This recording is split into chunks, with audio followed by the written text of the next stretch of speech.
Hi, I'm Claire and this is my reading wrap-up for February 2017. I read 6 things in February, 1 novella, 2 novels and 3 graphic works. The novella was The Ballad of Black Tom by Victor Laval. This is out from Tor.com Publishing, and it is a historical dark fantasy horror thing that is set in New York City. We follow Charles Thomas Tester, who is the main character and also the Black Tom of the title, as he tries to make a living for himself and for his father in New York City. He is very openly just a busker, nothing to be seen here, listen to me as I sing terribly. But of course he also does other odd jobs on the side that are possibly illegal, possibly dangerous, and that include delivering occult magical items to various people in the city. Unfortunately, one of these jobs ends up going wrong for him and starting a chain of events that ends up with violence and revenge and eldritch creatures being unleashed. I don't read a lot of horror and I don't know all that much about the Cthulhu mythos, so there were some things that I found a bit confusing, but it is mostly a story about revenge and anger, and those are things that are very easily understandable, particularly when you see the context of the story. And I also read this at the very beginning of the month, right after I finished The Underground Railroad by Colson Whitehead, which I talked about in my previous reading wrap-up. And The Ballad of Black Tom definitely touched on similar subjects like racism and discrimination and what it means to be black in the United States at a certain period of time. Like, the main character can't go into a certain neighborhood without being interrogated by police. So that was another aspect that made the story even more kind of uncomfortable to read now, but obviously that's the kind of discomfort that's intended by the author, and I thought it was very, very effective in that way. The next 2 things that I read were both novels that we either have discussed or are going to discuss on Sisterhood of the Traveling Paperbacks, which is the podcast that I'm doing with Kay and Chelsea. The first book is Not Your Sidekick by C.B. Lee, and we actually just released the podcast for this book on Thursday this past week. So if you want to go and listen to that, I will obviously leave a link in the description box below, but that is quite a spoilery discussion, so I will just let you know now what the book is about. It is a superhero YA novel and I loved it so much. We follow Jessica, who comes from a superhero family. Her parents are both heroes in this small town, but of course they live under secret identities as realtors. Her older sister is in training at the Superhero Academy, and her younger brother is a bit of an evil genius, but Jessica herself hasn't developed any superpowers, and she's trying to figure out who she is going to be, if not a hero. Jessica also has other things to contend with, like this unrequited crush she has on a girl at school, or is it? And the fact that she's recently found out that the internship she's just landed is in fact working for her parents' arch nemesis, Master Mischief. It's a delightful read. It's a very diverse read. If that sounds good to you, I hope you'll consider having a read and then listening to the podcast that we did about this book, because we all absolutely loved it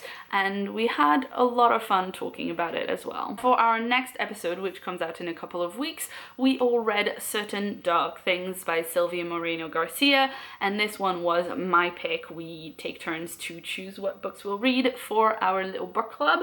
And I chose this one because I read Sylvia Moreno Garcia's debut Signal to Noise last year and I absolutely loved it. Aside from being set in Mexico City, this book is quite different from Signal to Noise.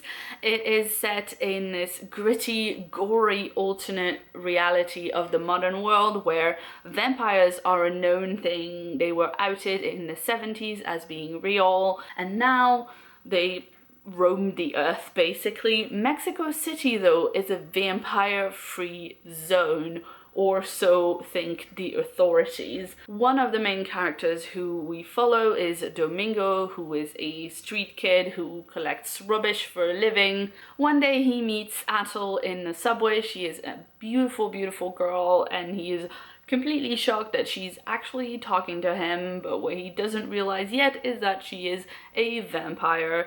She comes from a family of vampires of Aztec descent. They are a very proud, ancient, noble race of vampires, and they are also a drug cartel.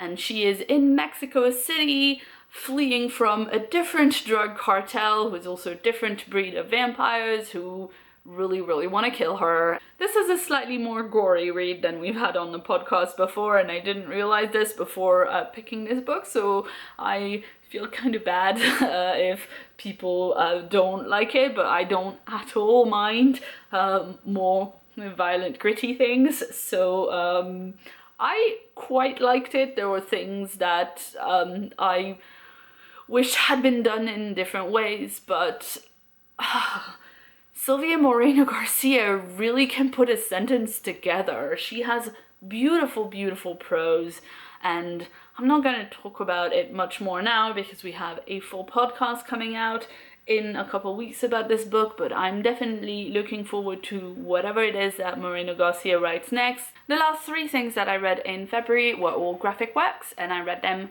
all during Kitty G's Getting Graphic challenge that she did a couple weeks ago.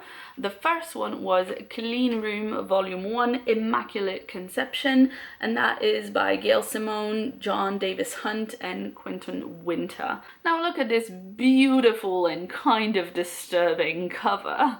This was actually a Christmas present that my friend Nick from the Moderate Fantasy Violence podcast gave me. If you listen to that show, you'll know that Nick reads a lot of comics and it's something he knows a lot about. I'm not as well versed in English language graphic works, so it was great to get a book I'd never heard about. I've obviously heard about Gail Simone and also Vertigo, who published this book, but the title itself I didn't know anything about.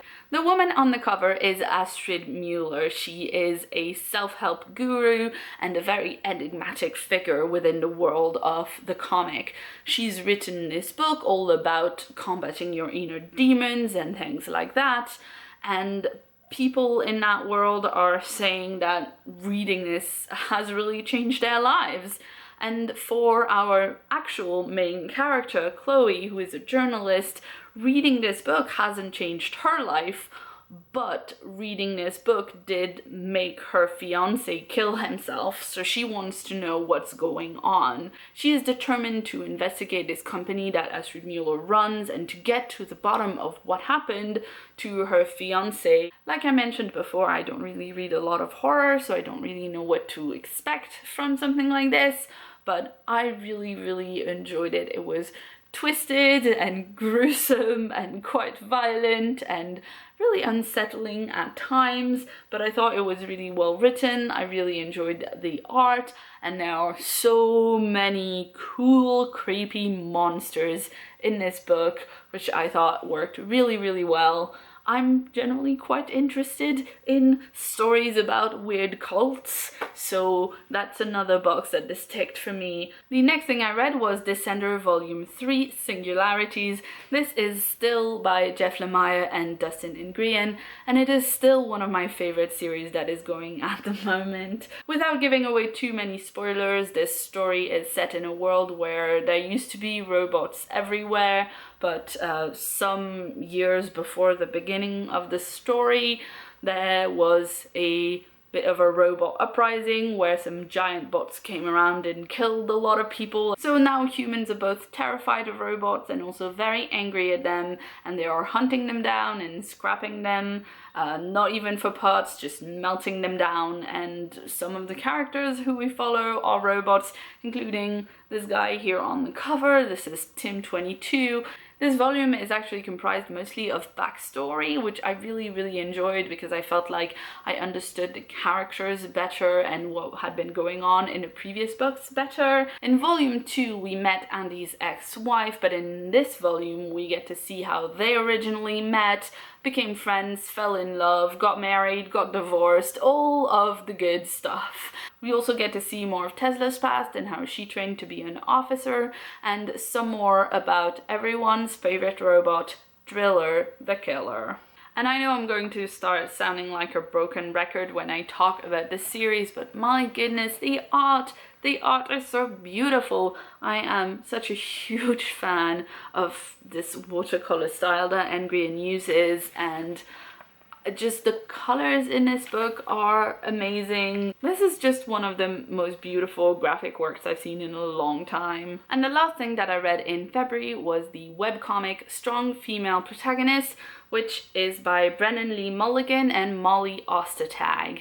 And I have read basically all of this, which is available currently on the internet. Our main character is Allison Green, who used to be Mega Girl, one of the most powerful superheroes, if not the most powerful superhero around.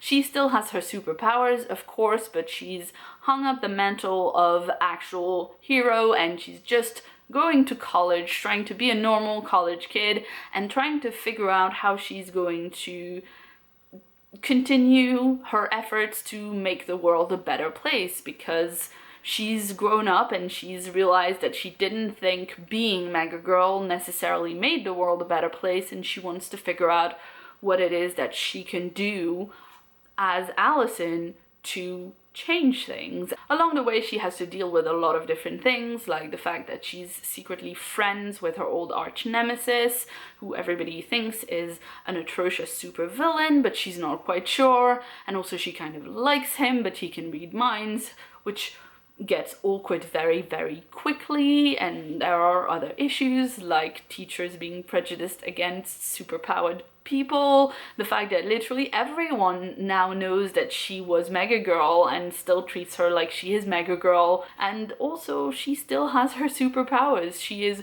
stronger than literally everyone else, and she doesn't want to hurt people, but she has some anger issues and some severe PTSD that she is trying to deal with. I really enjoyed this webcomic. I spent a solid half day reading through all of it, and I would highly recommend it if you enjoy superhero stories. It is pretty much the perfect read if you happen to be a fangirl who is into the MCU and also really likes college, university, AU stories. So that's it. Those were all the books that I read in February. Sadly, none of them were from the giant pile of unread review copies that I have waiting for me in my NetGalley account, so I'm going to go and read some of these now. But in the meantime, let me know in a comment down below if you've read any of these books, or if you have any recommendations for comics, superhero things, horror, anything like that, based on what I talked about in this video. If you'd like to see more from me, check out the sidebar right here for more videos, and if you haven't yet, please hit that subscribe button for new videos from me every week. I've been Claire, thanks so much for watching, and see you soon.